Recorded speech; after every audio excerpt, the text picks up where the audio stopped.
તો હાલો આજે આપણે બનાવવાના છીએ સિંગદાણામાંથી ચીક્કી। અને આ ચીક્કી એવી સરસ બનાવવાના છીએ કે ખાઈએ ને તો ખાવાની મજા જ આવી જાય એવી સોફ્ટ અને પોચી રૂ જેવી, જે નાના અને મોટા બધા જ ખાઈ શકે। તો બનાવવાનું શરૂ કરીએ।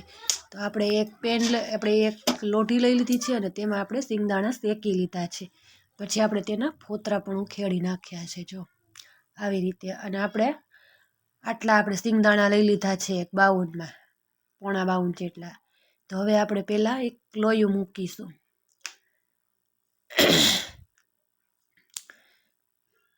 તો આપણે તેમાં પાક લેવાનો છે।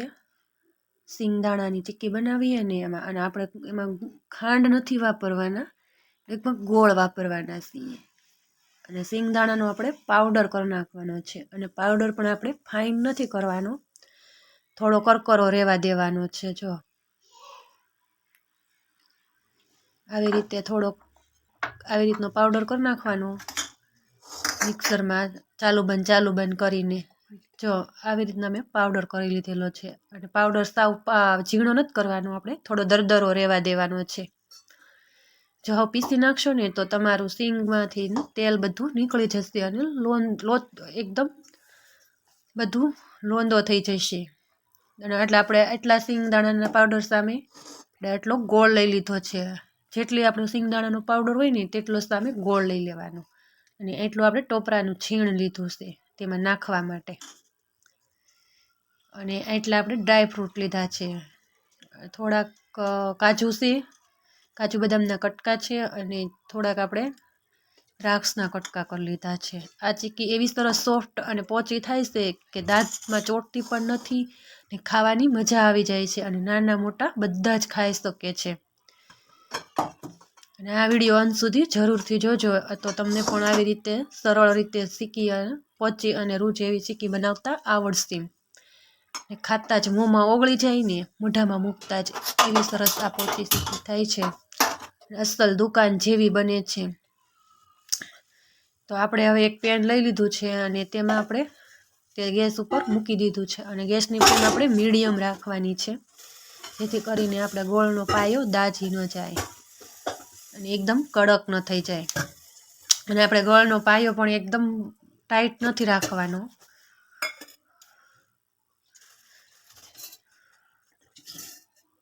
વિડીયો જો તમને સારો લાગે ને તો લાઈક, શેર અને સબસ્ક્રાઈબ જરૂરથી કરજો। અને વિડીયો અંત સુધી જરૂરથી જોજો, તો તમારી પણ ચીક્કી એક જ વારમાં આવી સરસ સોફ્ટ અને પોચી બનશે અને ખાવાની મજા આવશે। તો જો આપણું ઘી ગરમ થઈ ગયું છે, તો આપણે તેમાં પહેલાં થોડાક ડ્રાય ફ્રૂટ્સ થોડા રોસ્ટ કરી લઈશું।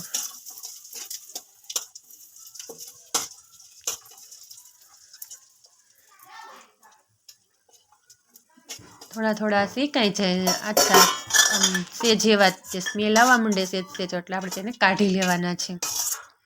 તો હવે આપણે તેને કાઢી લઈશું। પછી હવે આપણું પેન ગરમ થઈ ગયું છે, તો હવે આપણે તેમાં ટોપરું નાખીશું। ટોપરું પણ થોડું જ રોસ્ટ કરી લેવાનું છે। સ્મેલ આવે એટલે આપણે તેને કાઢી લઈશું, કેમ કે એમાં થોડું મોઇશ્ચર હોય તો નીકળી જાય।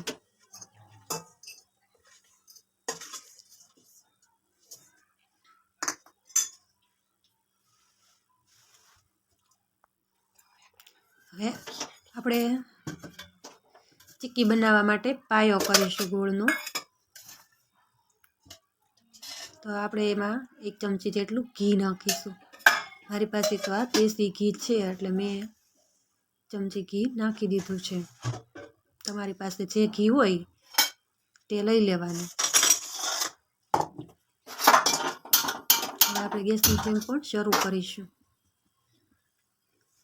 લોયું પણ જો તમારી પાસે જાડા તળિયાવાળું હોય ને તો વધારે સારું પડે। હવે આપણે એમાં ગોળ નાખીશું।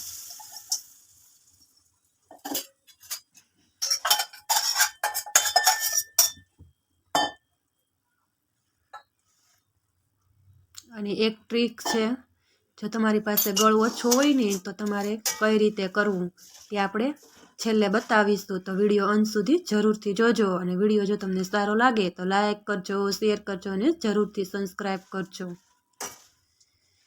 કોમેન્ટમાં બતાવજો કે તમને આ ચીક્કી કેવી લાગી.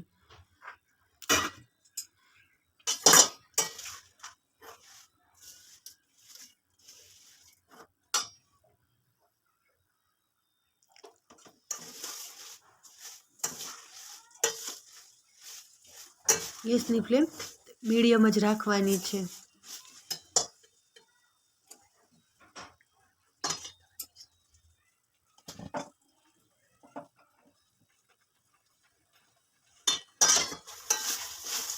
અને આને આપણે માવા ચીક્કી પણ કહેવાય. આ માવા ચીક્કી આપણે દુકાને લેવા જઈએ તો કેટલી મોંઘી આવે, આપણે ઘરે બનાવીએ તો થોડાકમાંથી ઝાઝી બને.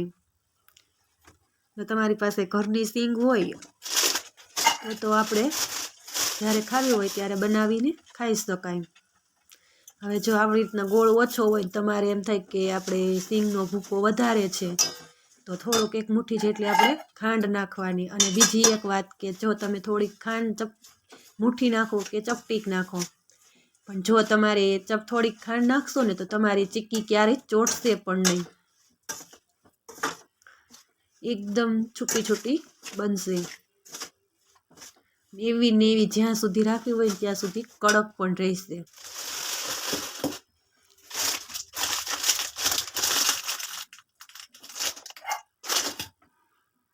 એટલે જ્યારે આપણે ગળનો પાયો કરીએ ને ત્યારે થોડીક એમાં ચપટીક જેટલી ખાંડ નાખવાની. તમે જેટલી ખાંડ નાખવી હોય ને એટલો ગોળ ઓછો લેવાનો, એટલે આપણી ચીક્કી પણ બહુ ગળી ન થાય. જો તમે ખાંડ પણ ન નાખો ને તો પણ આપણી ચીક્કી એકદમ સરસ બને છે. તો પાયો આપણે સેજ ટાઈટ રાખવો પડે. તો આ રીતે આપણો ગોળ થઈ જાય ને આવી રીતના ફીણા વળવા માંડે, ફહવા માંડે એટલે આપણે ગેસની ફ્લેમ બંધ કરી દઈશું. બહુ તેને પાયો કરવાની જરૂર નથી. બસ આવી રીતના ગળ આપણો ફહવા માંડે એટલે આપણે તેમાં સિંગદાણાનો પાવડર નાખી દઈશું અને ગેસની ફ્લેમ પણ બંધ કરી દઈશું. હવે આપણે બધો જ આપણે સિંગનો પાવડર છે ને એ બધો જ નાખી દઈશું. સિંગનો ભૂકો પણ આપણે મિક્સર ચાલુ બંધ કરીને જ પાવડર કરવાનો છે, નહીંતર આપણે તેલ સિંગનું બધું જ તેલ નીકળીને એકદમ લચકો થઈ જશે. આપણે છૂટો અને કોરો પાવડર કરવાનો છે, એટલે ચાલુ બંધ કરીને જ કરવાનો છે.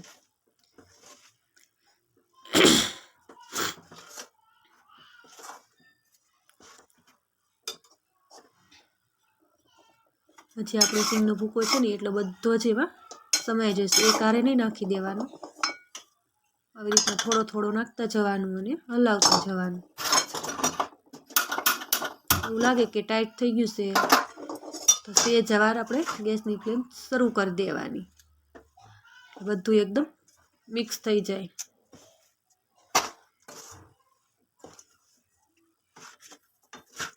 અને આપણે જ્યારે પાક લઈએ ને તે પાકનો ચેક પણ કરવાની જરૂર નથી, કેમ કે ગળ થોડો ફહવા માંડે એટલે આપણે તેમાં ભૂકો નાખી દેવાનો છે.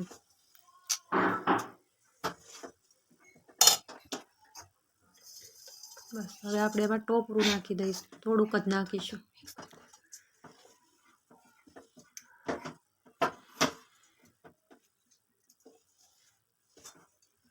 આવી રીતે આપણો હવે ચીક્કીનો પાક થઈ ગયો છે. તો હવે આપણે એક પ્લેટફોર્મ ઉપર તેલ લગાવી દીધું હતું, તો આવી રીતના તેને ઢાળી દીધી છે. અને હવે થોડી આપણે તેને વણી લીધી છે વેલણથી.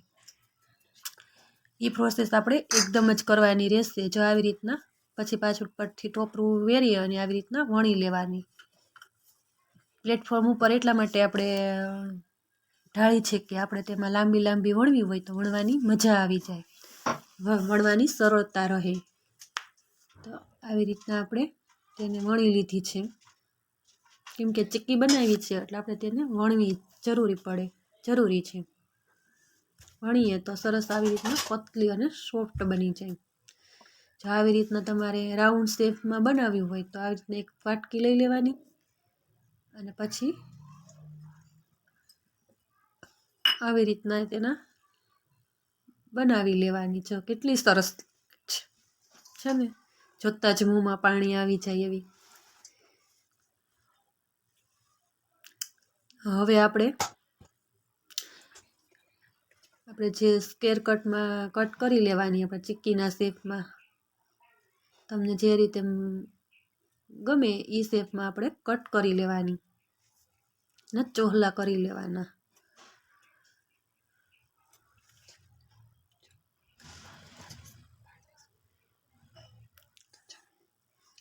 છે ને એક પીસ પાડીને પણ જોઈ લઈએ